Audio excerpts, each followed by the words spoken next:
நேபாளம் மற்றும் திபெத் எல்லைப் பகுதியில் ஏற்பட்டுள்ள திடீர் வெள்ளப்பெருக்கு மற்றும் நிலச்சரிவு போன்ற அனர்த்தங்கள் இலங்கைக்கும் முக்கிய எச்சரிக்கையை விடுப்பதாக பேராதனை பல்கலைக்கழகத்தின் புவியியல் துறையின் முன்னாள் சிரேஷ்ட பேராசிரியர் அதுல சேனாரத்ன தெரிவித்துள்ள செய்தி நேற்று கவனத்தை பெற்றிருந்தது.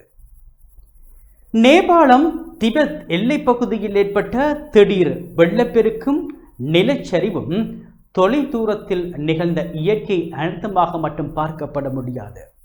இலங்கையின் மலைப்பாங்கான பகுதிகளிலும் இதே போன்ற தொடர் அனர்த்தங்கள் ஏற்படக்கூடிய அபாயம் இருப்பதை இந்த சம்பவம் நினைவூட்டுகின்றது. நிலநடுக்கம் அல்லது கடும் மழையால் பனி, மண் மற்றும் பாறைகள் சரிந்து ஆறுகளின் இயல்பான நீரோட்டத்தை தடுக்கும் போது தற்காலிக அணை போன்ற அமைப்பு உருவாகலாம். அதன் பின்னால் பெருமளவு நீர் தேங்கி அந்த தடுப்பு திடீரென உடைந்தால் சேறு, பாறைகள் மற்றும் மரங்களுடன் கூடிய பேரலை கீழ்நில பகுதிகளை தாக்கும். இதுவே சாதாரண வெள்ளத்தை விட வேகமானதும் அதிக அழிவை ஏற்படுத்தக்கூடியதுமான அனர்த்தமாகும். இலங்கையின் பனிச்சரிவு அபாயம் இல்லாவிட்டாலும் மத்திய மலைநாடு உள்ளிட்ட பகுதிகளில் காணப்படும் தளர்வான பாறை அடுக்குகள், செங்குத்தான நிலப்பரப்பு, தீவிர மழை வீழ்ச்சி மற்றும் திட்டமிடப்படாத கட்டுமானங்கள் இத்தகைய அனர்த்த சங்கிலியை உருவாக்கக்கூடும். நிலச்சரிவால் ஆறுகள் அல்லது ஓடைகள் அடைபட்டு தேங்கிய நீர் திடீரென வெளியேறும் அபாயத்தை புறக்கணிக்க முடியாது. இதனால் தற்போதுள்ள நிலச்சரிவு அபாய வரைபடங்கள் மட்டும் போதுமானவையா என்ற கேள்வி எழுகின்றது.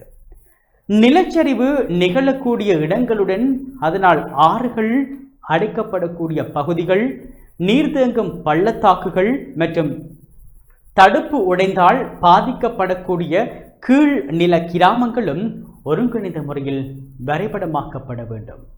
மழை அளவு மற்றும் நில அசைவை கண்காணிப்பதுடன் மட்டும் நின்றுவிடாமல் ஆறுகளின் நீர்மட்டம், நீரோட்டத்தில் ஏற்படும் திடீர் குறைவு, இயற்கை அணைகள் உருவாக்குதல் போன்ற மாற்றங்களையும் தொடர்ந்து கண்காணிப்பது அவசியம். ஒரு ஆற்றின் ஓட்டம் திடீரென குறைவதும் மேல் பகுதியில் தடுப்பு உருவாகி இருப்பதற்கான எச்சரிக்கையாக இருக்கலாம். இதற்காக அனர்த்த முகாமைத்துவ நிலையம், தேசிய கட்டட ஆராய்ச்சி நிறுவனம், நீர்ப்பாசன திணைக்களம், வளிமண்டலவியல் திணைக்களம், பல்கலைக்கழகங்கள் மற்றும் உள்ளூராட்சி அமைப்புகள் இணைந்து செயற்பட வேண்டும். அபாயகரமான கிராமங்களுக்கான வெளியேற்ற பாதைகள், பாதுகாப்பு மையங்கள், ஒலிபெருக்கி அல்லது தொலைபேசி எச்சரிக்கைகள் மற்றும் சமூக மட்ட பயிற்சிகளும் முன்கூட்டியே ஏற்பாடு செய்யப்பட வேண்டும். நேபாள திபெத் எல்லையில் ஏற்பட்ட அனர்த்தம் இலங்கைக்கு தரும் முக்கிய பாடம் இயற்கை அனர்த்தங்கள் தனித்தனியான நிகழ்வுகள் அல்ல என்பதாகும். ஒரு நிலச்சரிவு ஆற்றை அடைக்கலாம்.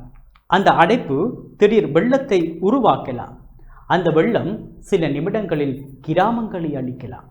எனவே அனர்த்தம் ஏற்பட்ட பின்னர் நிவாரணம் வழங்குவதை விட இத்தகைய தொடர் அபாயங்களை முன்கூட்டியே கண்டறிந்து உயிரிழப்புகளை தடுப்பதே அரசின் முதன்மையான பொறுப்பாகும்.